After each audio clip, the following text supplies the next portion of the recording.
Junior NTR Tollywood ఇండస్ట్రీలో అగ్ర హీరోగా కొనసాగుతున్నాడు.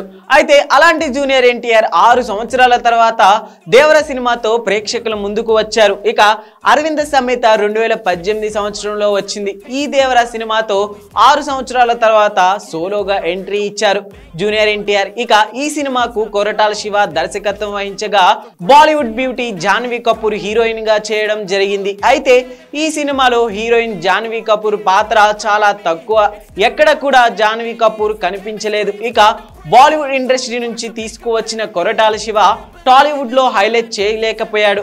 ఇక ఫస్ట్ హాఫ్ లో అసలు జాన్వీ కపూర్ ఎక్కడా కనిపించలేదు. ఇక సెకండ్ హాఫ్ లో 10 అంటే 10 నిమిషాలు మాత్రమే సందడి చేసి అలా వెళ్ళిపోయింది. చుట్టమల్లే వచ్చి చుట్టంలాగానే వెళ్ళిపోయింది జాన్వీ కపూర్. అయితే జాన్వీ కపూర్ పాత్రను తక్కువ చేయడంపై కొరటాల శివపై దారుణంగా ట్రోలింగ్ చేస్తున్నారు. ఇక ఈ సినిమా యావరేజ్ స్టాక్ తెచ్చుకోవడంతో టాలీవుడ్ ఇండస్ట్రీలో జాన్వీ కపూర్ రాణించడం కష్టమేనని చెబుతున్నారు.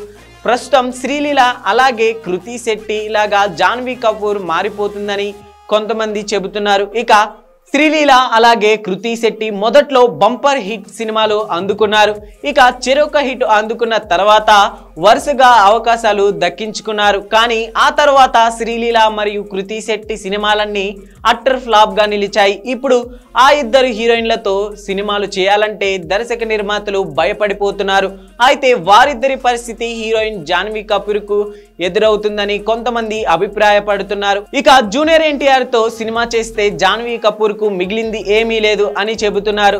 దేవరా సినిమా యావరేజ్ స్టాక్ ఉన్న నేపథ్యంలో ఆమెకు భవిష్యత్తులో ఛాన్సులు రావడం, తెలుగులో ఇక సెటిల్ అవడం కష్టమేనని కొంతమంది చెబుతున్నారు. చూడాలి ఇక ఈ ముద్దు గుమ్మకి ఎలాంటి ఆఫర్లు లైన్లో క్యూ కాడతాయో.